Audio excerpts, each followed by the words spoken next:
Okay, so this week we're gonna go chapter 12, thus indirect labor and motion and time study.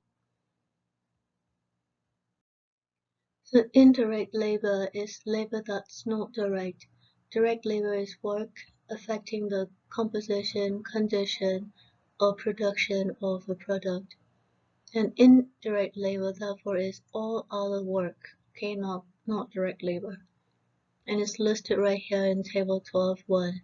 So factory labor analysis for previous year, and here is your category, and we have 1 all the way to 11. And this is just your total labor. So remember your percent, okay, element.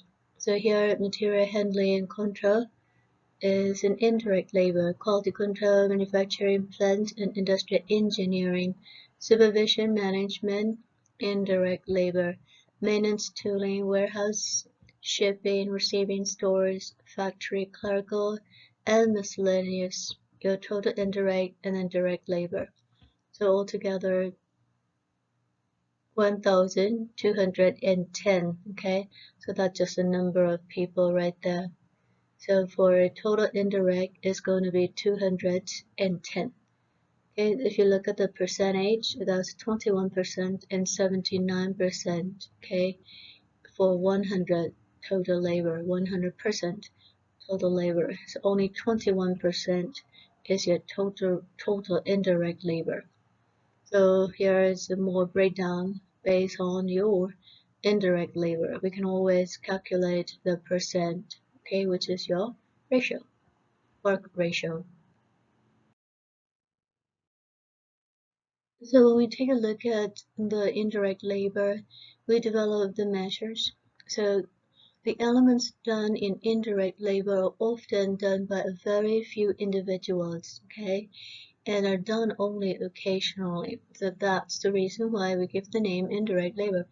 And we measure direct work to improve workforce efficiency. So this is your main work. Okay, indirect work is, we call them the support work, which is surrounding the main work. So we measure indirect work to plan and schedule work. So steps for measuring indirect labor, the very first one, we conduct a process study, then we do operation study, and then we get the time standards, okay, using your work sampling. And then we develop the benchmark standards. Benchmark is nothing but it is a standard, okay, by time study or standard data. Develop the benchmark standards by PTS system, predetermined time systems. And then develop slotting estimates, okay, from benchmark standards. Develop a work control system to track performance. Audit the entire system. So that's what we do for measuring indirect labor. Okay, the first, indirect labor, material handling. So the motion can improve material handling more than anything else. Okay, so motion study. So we do it in order to improve material handling. So we consider the following point. Can we eliminate any moves? Can we automate the moves? Can we combine operations to eliminate the move between operations? Can we move more parts at a time? Can we put the transporting empty element of industrial trucks to good use? Can we manufacture parts in line using gravity slides? Can we move machines closer together? Are we using the best material handling device? Can we manufacture the part next to the assembly line to reduce the amount of transport? And can we use moving storage? So all these things, all these points we consider in order for us to be able to improve, okay, material handling.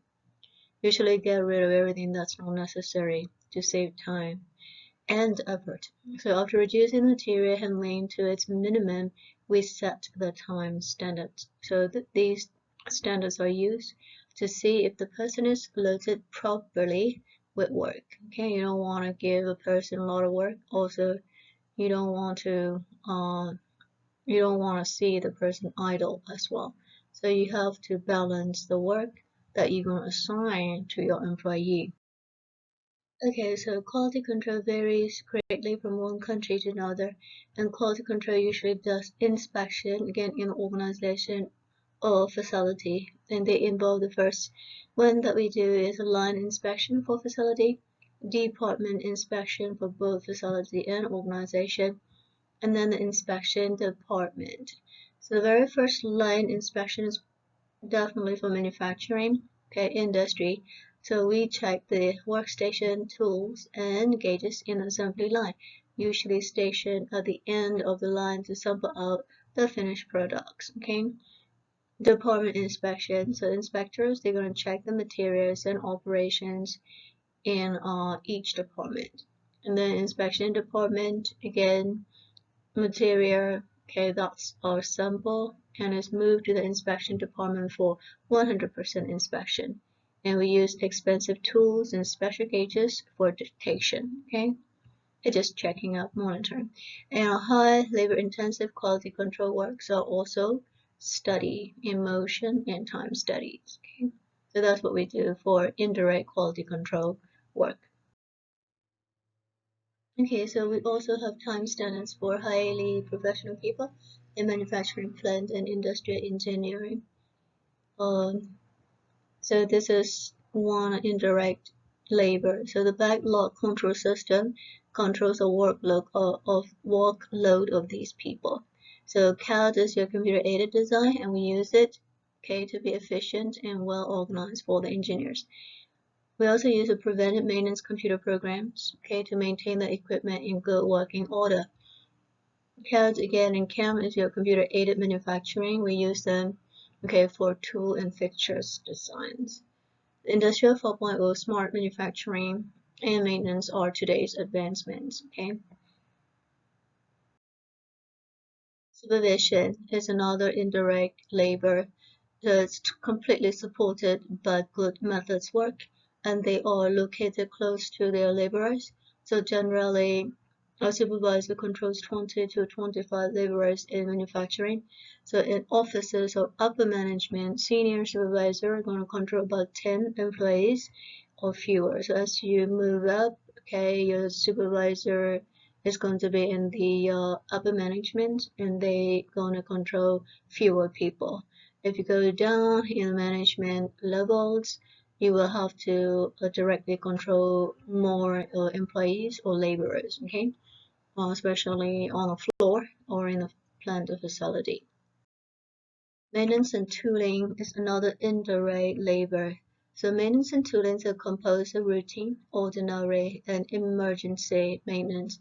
So these terms are old, okay, textbook terms. So right now we use preventive, predictive, and reactive, okay, maintenance. So each category is handled separately. So the very first one is the routine maintenance. We call that scheduled maintenance, and this is scheduled maintenance because it's required on specific interval and need to be scheduled. Okay. Ordinary maintenance is nothing but your planned maintenance. It's different from here for the intervals. Routine goes by intervals. Ordinary, we plan the maintenance, but we planned and completed in a modest amount of time. This is not following any kind of routine or intervals. Emergency maintenance, this needs to be done immediately. Okay, we put it on the schedule right away as soon as we find out about it. Okay. To improve maintenance, we do vibration analysis, we do heat recordings, we do machine reports. So we have two types: repair and oil consumption, because all the machines needs lubrication, and we usually give oil, okay, different types of oil. Then automatic lube systems, instrumentation for flow, temperature, and amps, okay, etc. Replacement part inventory. This is we call this a current. Okay, if you see amps, that means a current. So replacement part inventory will record the points and reorder the quantity. So plug out, plug in replacement units, so backup equipment. So they're all what we do to improve the maintenance. Warehousing and shipping. So warehousing is just safekeeping and also issuing, okay, of the company's finished products. So warehousing philosophies are as follow. First, we're going to look at a small amount of everything in a small area. so we can reduce the travel time, okay, to pick the orders. So locate the backup stock close to your picking area. Picking area is nothing but you just have to go and pick that up in order to ship it out. Okay, have a fixed location for every finished product. And we're going to place the highest volume, that's your most popular, best selling products, okay, in the most convenient locations. Then we'll design the location of all products to be available immediately. Place the highest volume products closest, okay, to the shipping door. And then pick orders and pack at the same time. So design all material handling equipment to work together. Okay, that's what we do. Okay, so warehousing, there are things that cause time to vary. That's why we have to do time standards, okay? For warehousing as well, those are the number of orders picked, the number, okay, of lines per order, and then the number of individual items per line. So these things definitely cause the time to vary. So here is an example. That's your daily performance report for picker. Okay, number 12. So here 1 all the way to 7 is your element, and then this is your order numbers, and the total line is right here. So this is we're looking at the number of lines in the warehouse, and here is your number of pieces. Okay, so we calculate the standard, and you get 2 minutes, 3 minutes, and a 0.2 minute per piece. So these are 0. And here this is 2.0, this is 0.3 minutes, sorry, and 0.2 minute per piece. So earned minutes is equal to 14 plus 63.9 plus 460 is equal to 500 and 38. So we're going to divide 538 earned minutes by 480 actual minutes, and you're going to get your percent. Okay, so that's 112%. Okay, so another example. This one is your oil warehouse time standard. So here you can see 1 to 4 your element, and this is your total line, your work order number, and the number of lines, number of cases, and then earned minutes. Okay, your standard gets in 4 minutes per order, 1.5 minutes per line, and 1 minute per case. Don't worry about how to calculate, you don't have to know about this. Or you're just looking at how we calculate the efficiency, okay? So usually that's a earned hour divided by your earned actual hour. You can also go by minutes or seconds, depends on your workload, okay? So here it is going with the 60 minutes plus 99 minutes plus 180. 5 minutes is your total earned minutes of 300, okay? And 800 cases. Okay, so that's what you move in this example. Then we're going to divide 300 divided by 800 cases, so that's your actual, and this is your earned hour. We call it hour, but it can be minute, second, or hour. So 62.5% performance, so that's your efficiency.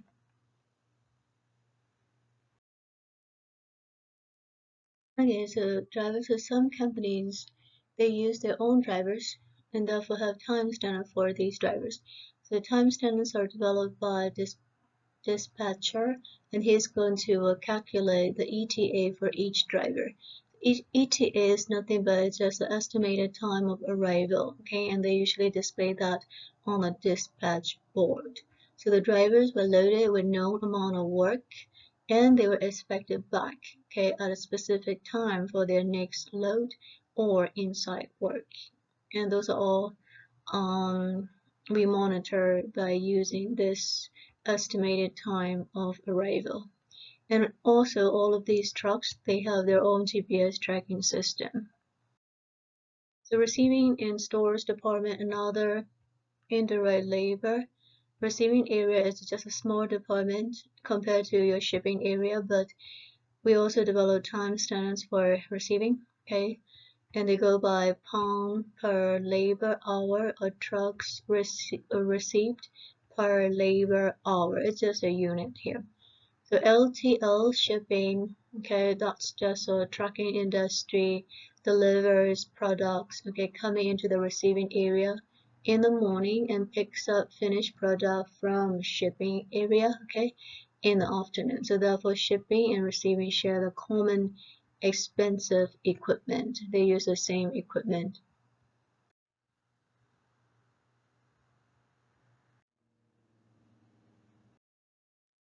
So method improvement ideas for storeroom includes first, random location. So that's you put the pallet or box into the first open space the drivers come. Record this location in locator ticket. So that's what you do for random location. Create address, okay, for every location in the warehouse. So they go by row, number, location from I is in letter, and then shelf is in number. So for example, 11F-4 means the 11th row. F location from the main I, so 6 location back on shelf number 4. Okay, this can be either top or bottom, so it depends on the industry. So locate all slow moving and obsolete inventory in the back of the storeroom, and then use narrow aisle vehicles to save the space. Okay, so that's what we practice in order for us to be able to improve, okay, for the storeroom efficiency. So efficiency is calculated by dividing this one, okay, earned hours, that's what you saw in the previous two examples, by actual hours. The earned hours can be calculated from multiplying locators ticket, okay, that's your move. So here locators ticket unit is move, and time standard unit is an hour, okay, per move. So this move is going to cancel out, so you will get your earned hours, okay, in order for us to be able to calculate the efficiency. I'm not going to ask you how to calculate that in the exam, so you don't have to worry about it, just to know the equation and what this means. So that's just your efficiency. We're calculating the efficiency. Okay, so factory clerical. So this is just another indirect labor, and they're just assistants to help busy factory managers. So they save managers time for more important duties. So their performance is not measured. Okay, so they're lucky because only their manager's performance is measured. And computer input, that's your data entry clerks, and we also monitor the clocks, okay, by their computers, and also the keystrokes per hour each day. But again, the different jobs have different time standards, so you can't just really determine all clerical with the same standard. You have to choose a different time standards. So other indirect areas, there are utilities company, mining company, hospital, retail stores, insurance companies, airlines, hotels, okay, restaurants. So these are all indirect labor areas. And time standards are used to ensure correct manning and also to balance the work among the employees, okay? So we use them to control the cost and improve the work methods. Okay, so that's it for this chapter.